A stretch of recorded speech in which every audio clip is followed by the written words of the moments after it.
Hello my dear friends, আপোনালোকক এটি নতুন ভিডিঅ'লৈ আন্তৰিক স্বাগতম জনাইছো। আজিৰ ভিডিঅ'ৰ বিষয়বস্তু ইংলিছ সেকশন।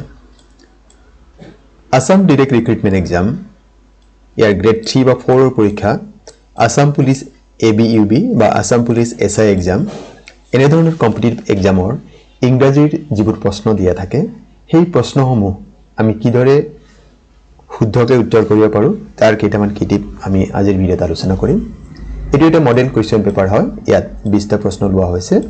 আপোনালোকে এই ভিডিঅ'টি চোৱাৰ পিছত আপোনালোকে এই 20টাত কিমান নম্বৰ লাভ কৰিছে আপোনালোকে ইচ্ছা কৰিলে আপোনালোকৰ স্কোৰসমূহ কমেন্ট বক্সত জনাব। ভিডিঅ'টি স্কিপ নকৰিব, সম্পূৰ্ণকৈ চাব। বহুকেইটা কিটিপ ইয়াত আলোচনা কৰা হৈছে। আপোনালোকে স্ক্ৰিনশ্বট লৈ ল'ব পাৰে নতুবা নোট ডাউন কৰি ল'ব। মৰমৰ বন্ধু-বান্ধৱীসকল, আপোনালোকে চাই আছে আপোনালোকৰ মৰমৰ ইউটিউব চেনেল নুৰুল আলম নাজু। আপোনালোকে বহু কেইজনে পৰামৰ্শ আগবঢ়াইছিল ইংৰাজী খণ্ডৰ ভিডিঅ'ৰ বাবে।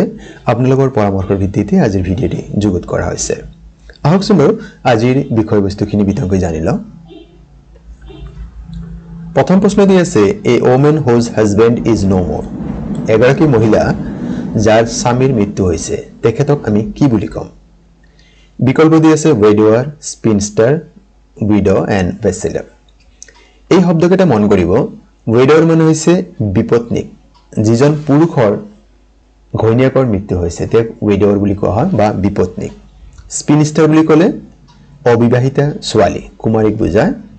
উইডো মানে বিধৱা, যিগৰাকী মহিলাৰ স্বামীৰ মৃত্যু হৈছে, আৰু বেচেলাৰ মানে অবিবাহিত ল'ৰা। গতিকে এই বিকল্পসমূহৰ অপশ্যন চি যিটো দিয়া আছে উইডো মানে বিধৱা, এয়া শুদ্ধ উত্তৰ হ'ব।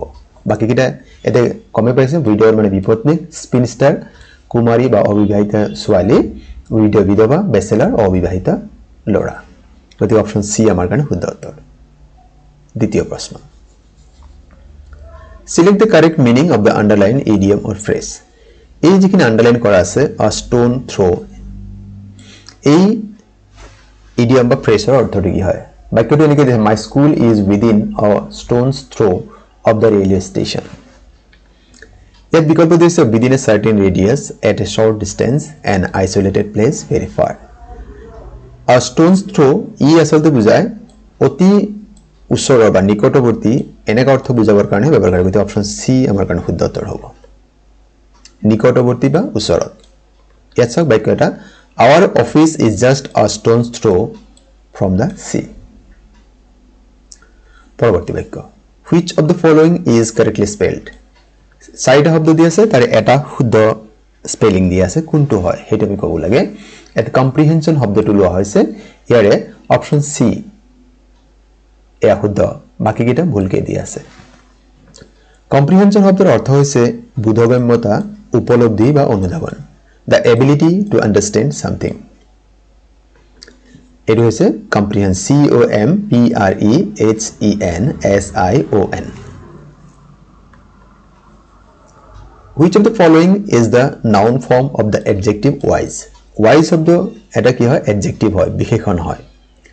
ইয়াৰ noun form কি হয়? বিশেষ্য ৰূপত লিখিলে কি হ'ব? wisdom, wises, wizard and none of these. ইয়াত চাওক যে এই none of these ইয়াৰ উত্তৰ নহয়। wizard, which শব্দৰ অপোজিট জেণ্ডাৰ হৈছে wizard, গতিকে এইটো নহয় আমাৰ। wises বুলি কোনো শব্দ নাথাকে ইয়াতে। ইয়াৰ শুদ্ধ উত্তৰ হৈছে উইজডম। ওয়াইজ মানে জ্ঞানী, উইজডম মানে হৈছে জ্ঞান। গতিকে অপশ্যন এ আমাৰ কাৰণে শুদ্ধ উত্তৰ। ইয়াত মন কৰিব যে এই উইজডম শব্দটো আচলতে কি বুজায়? It refers to the quality of having experience, knowledge and good judgement. Wisdom শব্দৰ উপৰিও ৱাইজ শব্দৰ কেইটামান অতি কমকৈ ব্যৱহাৰ হোৱা নাউন ফৰ্ম আছে। সেইকেইটা হৈছে ৱাইজহুড, ৱাইজনেছ এণ্ড ৱাইজেকাৰ। এইকেইটা কিন্তু ইয়াতে লিখা আছে, চাওক, less common nouns include wisehood, wiseness and wiseacre. Fill in the blank with appropriate option given below. এই খালী ঠাইত কি হ'ব? The Nile is the dash river in the world. বিকল্প হৈছে long, longer, longest, most longest. ইয়াত চাওক খালী ঠাইৰ আগৰ যিটো শব্দ তাত কি আছে? the আৰ্টিকল দিয়া আছে। যেতিয়া যিটো কোৱালিটি ৱৰ্ড তাৰ আগত যদি the আৰ্টিকল থাকে সেইটো চুপাৰলেটিভ ডিগ্ৰী হয়। গতিকে ইয়াত লং শব্দ পজিটিভ ডিগ্ৰী হয়, লংগাৰ কম্পাৰেটিভ ডিগ্ৰী গতিকে এইটো ব্যৱহাৰ নহ'ব লংগেষ্ট এইটোহে শুদ্ধ আৰু মোষ্ট লংগেষ্ট বুলি এইটো আসলে ভুলকৈ দিয়া আছে কাৰণ লং শব্দটো সিঙ্গল সিলেবল এবাৰত উচ্চাৰণ কৰিব পাৰি গতিকে তাৰ আগত মোষ্ট শব্দ ব্যৱহাৰ নহয় মোষ্ট কেতিয়া ব্যৱহাৰ হয় যদি মোৰ দেন ওয়ান সিলেবল হয় যেনেকৈ বিউটিফুল তেতিয়া মোষ্ট বিউটিফুল সুপাৰলেটিভ ডিগ্ৰী লিখা হয় গতিকে আমাৰ শুদ্ধ উত্তৰটি হ'ব The Nile is the longest river in the world. অন্য এটা বাক্য এনেকৈ লৈছো superlative degree The Amazon is the largest river in the world. ইয়াৰ মূল শব্দ আছে লাৰ্জ কম্পাৰেটিভ ডিগ্ৰী হয় লাৰ্জাৰ আৰু সুপাৰলেটিভ ডিগ্ৰী হয় লাৰ্জেষ্ট পৰৱৰ্তী প্ৰশ্ন Which word is not the synonym of Priti synonym আমি নিশ্চয় সকলো জানো synonym মানে হৈছে সমাৰ্থক শব্দ একে অৰ্থবুঝা শব্দ প্ৰীতি মানে হৈছে ধুনীয়া আকৰ্ষণীয় সেই শব্দৰ কোনটো synonym নহয় সমাৰ্থক শব্দ নহয় তাকে আমি উলাব লাগে বিকল্প দি আছে এংগেজিং ডিলাইটফুল ৰিপালসিভ এট্ৰাক্টিভ এংগেজিং মানে ধুনীয়া বুজায় ডিলাইটফুল মানে ধুনীয়া আকৰ্ষণীয় বুজায় এট্ৰাক্টিভ মানে আকৰ্ষণীয় বুজায় তাৰ মানে আমাৰ এ বি আৰু ডি নহয় শুদ্ধ উত্তৰটো হ'ব ৰিপালসিভ কাৰণ ইয়াতে কোনটো নহয় হেতুহে বিচাৰি ল'ব লাগে ৰিপালসিভ মানে বুজায় দেখিবলৈ যেটো ধুনীয়া নহয় কুৎসিত এনে অৰ্থত বুজাবৰ কাৰণে বা যেটো আকৰ্ষণীয় নহয় তেনে অৰ্থ বুজাবৰ কাৰণে ৰিপালসিভ শব্দ ব্যৱহাৰ কৰা হয় প্ৰীতি শব্দৰ আৰু কেইটামান সিনোনিম জানি লও বিউটিফুল গ্ৰেসফুল লাভলি কিউট আৰু ইয়াৰ এন্টোনিম আগলি হোমলি আনএট্ৰাক্টিভ পৰৱৰ্তী প্ৰশ্ন ফাইন্ড দ্য ইনকাৰেক্ট সেন্টেন্স ইয়াত চাৰিটা সেন্টেন্স দিয়া আছে তাৰে এটা মাত্ৰ ইনকাৰেক্ট হয় today's climate is cloudy he had just submitted his project he is an MBBS Priyam is senior to Manish ইয়াৰে B C D একেটা শুদ্ধ হয় বাক্যকেইটা ইয়াৰে অপশন A যেটো দিয়া আছে টুডেজ ক্লাইমেট ইজ ক্লাউডি এয়া বাক্যটো ভুলকৈ দিয়া আছে ইয়াত চাওক আসলতে হ'ব লাগিছিল টুডেজ ওয়েদাৰ ইজ ক্লাউডি কাৰণ ওয়েদাৰ শব্দটোৱে বতৰ শব্দক বুজায় আৰু আজিৰ বতৰ ডাৱৰীয়া এই কথা বুজাবৰ কাৰণে ক্লাউডি ওয়েদাৰ শব্দটোহে এপ্ৰোপ্ৰিয়েট হয় ক্লাইমেট মানে জলবায়ু ই এক দীঘলীয়া সময় বুজাবৰ কাৰণে ব্যৱহাৰ কৰা হয় জলবায়ু শব্দ বুজাবৰ কাৰণে ব্যৱহাৰ কৰা হয় আৰু যেটো বতৰ শব্দ বুজাবৰ কাৰণে ব্যৱহাৰ কৰা হৈছে একাৰণে ওয়েদাৰ শব্দটোহে এপ্ৰোপ্ৰিয়েট হয় next fill in the blank with correct tense form of the verb Tania often dash in the classroom ইয়াত কি হ'ব talk is talking talks has talked এই বাক্যটো ভালকৈ মন কৰিব ইয়াতে কি লিখা আছে এটা শব্দ often যদি কোনো বাক্যত often শব্দ থাকে তেন্তে সেই বাক্যটো কি হয় প্ৰেজেন্ট ইনডিফিনিটৰ হয় আৰু ইয়াত সাবজেক্ট কি আছে তানিয়া এটা থাৰ্ড পাৰসন সিঙ্গুলাৰ নাম্বাৰ টেন্সৰ নিয়মতে প্ৰেজেন্ট ইনডিফিনিট নিয়মতে সাবজেক্ট যে থাৰ্ড পাৰসন সিঙ্গুলাৰ নাম্বাৰ হয় প্ৰেজেন্ট ইনডিফিনিটৰ লগত ইনডিফিনিটত ভাৰ্বৰ লগত s বা es যোগ হয় যেটো থাৰ্ড পাৰসন সিঙ্গুলাৰ নাম্বাৰ আৰু টক শব্দৰ লগত কি হ'ব s হ'ব তাৰ মানে অপচন আমাৰ কাৰণে সি শুদ্ধ উত্তৰ হ'ব এতিয়া এই প্ৰেজেন্ট ইনডিফিনিট হয় নে নহয় কেনেকৈ জানিম আমি তাৰ কেইটামান কিটিপ আছে পৰৱৰ্তী স্লাইডত আমি বিতংকৈ জানি লম সো প্ৰেজেন্ট ইনডিফিনিট লিখাৰ নিয়মটো হৈছে সাবজেক্ট থাকিব যেটো সেন্টেন্স স্ট্ৰাকচাৰ হয় v1 মানে ফাৰ্স্ট ফৰ্ম অফ ভাৰ্ব বা প্ৰেজেন্ট ফৰ্ম অফ ভাৰ্ব বা মেইন ফৰ্ম অফ ভাৰ্ব আৰু সাবজেক্ট থাৰ্ড পাৰসন সিঙ্গুলাৰ আছে কাৰণে ইয়াত s যোগ হৈছে যদি ইয়াতে প্লুৰাল কিবা থাকিলেতেন আমি তেতিয়া s es আমি যোগ নকৰো তেতিয়া মেইন ফৰ্মটো মাত্ৰ ব্যৱহাৰ হ'ব ইয়াত মনত ৰখা এটা সহজ কিটিপ এনেকুৱা এই শব্দটো মনত ৰাখে dangerous D A N G E R O U S এই ওয়ার্ড কেটে থাকে আইডেন্টিফাইং ওয়ার্ডস যেনেকৈ daily always naturally generally everyday every year every month এনেকুৱা ধৰণৰ শব্দ থাকে ৰেগুলাৰলি অফেন ইউজুৱেলি সামটাইমস যদি এই শব্দ কোনো বাক্যত আছে তেন্তে মন কৰিব সেই বাক্যটো প্ৰেজেন্ট ইনডিফিনিট হয় যেনেকৈ এটা এক্সাম্পল দিয়া আছে he goes to office daily এটা ডেইলি শব্দ আছে Rashmi always goes for a walk she plays badminton every day the boy often visits this temple the bus usually arrives at 6 pm নিশ্চয়তা এখিনি আপনি বুজি পাইছে যে কোনবিলাক শব্দ থাকিলে আমি প্ৰেজেন্ট ইনডিফিনিট বুলি লিখিম আৰু তাৰ স্ট্ৰাকচাৰটো ইতিমধ্যে আপোনালোকে গম পাইছে পৰৱৰ্তী প্ৰশ্ন fill in the blank with appropriate preposition I am listening dash hindi songs মই হিন্দী গান শুনি আছো যদি খালি ঠাইত কি হ'ব বিকল্প আছে with to for at এই সব লিসেনিং শব্দৰ পিছত কেৱল মাত্ৰ এতে কি হয় টু প্ৰিপজিশন হে ব্যৱহাৰ হয় যদি হ'ব I am listening to Hindi songs এটো হল আমাৰ মূল বাক্যটি এটা নিয়ম এটা জানি লব ইয়াতে উল্লেখ কৰিছো বাৰু in English grammar the verb listen is always followed by preposition to when it indicates an action of paying attention to a sound. কিবা এটা শব্দ যেটো মই খুব আগ্ৰহেৰে শুনি আছো সেই বুজাবৰ কাৰণে listening ৰ লগত to preposition ব্যৱহাৰ কৰা হয়. Question number 9. Please dash a doctor. ইয়াত চাৰিটা বিকল্প আছে call in, call for, call off, call up. কোনটো হ'ব? এতিয়া প্ৰথমতে এই মিনিং কেনে জানিলা call in মানে কি হয় call for, call off, call up. So call in মানে হৈছে মাতি পঠোৱা summon or engage. Call for মানে হৈছে দাবী কৰা demand to ask for. Call off মানে প্ৰত্যাহাৰ কৰা withdraw কৰা. Call up মানে remember or স্মৰণ কৰা মনত পেলোৱা. তাৰ মানে আমাৰ ইয়াতে কি হ'ব please call in a doctor. এজন ডক্টৰ মাতি পঠিওৱা. এতিয়া সব এই বাকি কিটাৰ ব্যৱহাৰ আমি পৰৱৰ্তী স্লাইডত জানি লম. Murder calls for capital punishment. The workers called off their strike. I cannot call up your address. এখানে নিশ্চয় দিয়া এই শব্দৰ অৰ্থৰ সৈতে মিলিছে. যদি এনেকৈ আপুনি নোট ডাউন কৰি ল'ব নতুবা স্ক্ৰিনশ্বট লৈ লওক নিশ্চয় আপোনালোকে পৰীক্ষাত এনেকা প্ৰশ্ন আহিলে অতি সহজে উত্তৰসমূহ কৰিব পাৰিব. Next question. Fill in the blank. Raju dashed the film for an hour. এটা মই বাক্যৰ বিকল্প দি আছে have been watching, had been watching, has been watching, is watching. এই বাক্যটো ভালকে মন কৰিব ইয়াত কি দি আছে এটা আইডেন্টিফাইং ওয়াৰ্ডস for দি আছে. যদি কোনো বাক্যত since আৰু for থাকে সেই বাক্য সাধাৰণতে কি হয় প্ৰেজেন্ট পাৰফেক্ট কন্টিনিউয়াস টেন্সৰ হয়. আৰু প্ৰেজেন্ট পাৰফেক্ট কন্টিনিউয়াস টেন্সৰ নিয়ম মতে ইয়াতে চাব সাবজেক্ট থাকিব এটা ৰাজু সাবজেক্ট আছে তাৰ পিছত have been বা has been হ'ব আৰু তাৰ পিছত v4 মানে হৈছে verb plus ing. গতিকে আমাৰ ইয়াতে কি নহয় ডি নহয় আৰু বি নহয় গতিকে থাকিল has been আৰু have been আৰু ৰাজু কি হয় থাৰ্ড পারসন সিঙ্গুলার নাম্বার হয় গতিকে ইয়াতে কি হ'ব has been হ'ব. গতিকে বাক্যটো এনেকা হ'ব Raju has been watching the film for an hour. for সদায় period of time আৰু since সদায় point of time ৰ সৈতে ব্যৱহাৰ হয়. পৰৱৰ্তী প্ৰশ্ন what is the meaning of the following idiom? এই ইডিয়মটোৰ মিনিং কি হয় under the weather, disappointed, unhappy, irritated, sick. ইয়াত এই চাৰিটা বিকল্পৰ কোনটো হ'ব ইয়াত আসলে কি হয় এই sick শব্দটো শুদ্ধ হয়.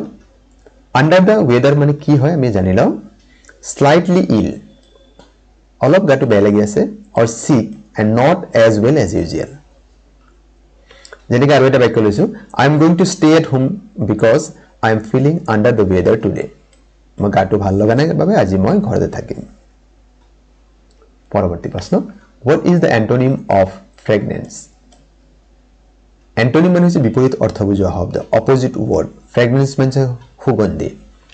বিকল্প চাওক perfume, aroma, malodor and scent.